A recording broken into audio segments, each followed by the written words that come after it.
So by this way, we this is the last diagram where it tells you that that information system, there is a there is a dependence between system, information technology, and the organizations over there.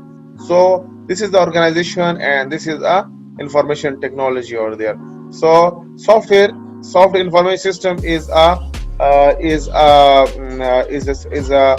combination of hardware. It's the combination of telecom. It's a combination of data management over there, right? And along with that one, this is organization. Okay, so information system is different from the computer science and information technology. Why?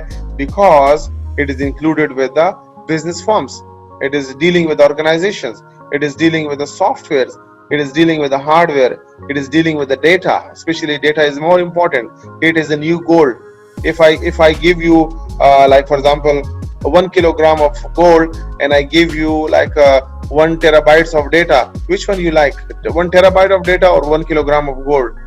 If you have a 1 terabyte of data, okay, and you have 1 kilogram of gold, which one is more important for you?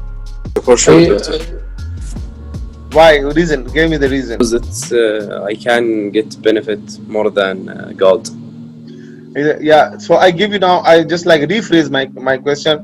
If this data belongs to the eBay has like 1 terabyte of data, or even 1 GB of data, customer data, 1 GB, okay, or maybe even 1 MB of data, 1 MB of data of customer data, customer emails, customer information, and all these things. This is more precious for ebay.com or souk.com than 1 kilogram of the gold. Why? Because the 1 kilogram of the gold price is fixed, but this customer data, they can generate many kilogram of gold revenue for them over there, right? So the data is a new gold. The data is more important because they can generate billions of dollars of business for them.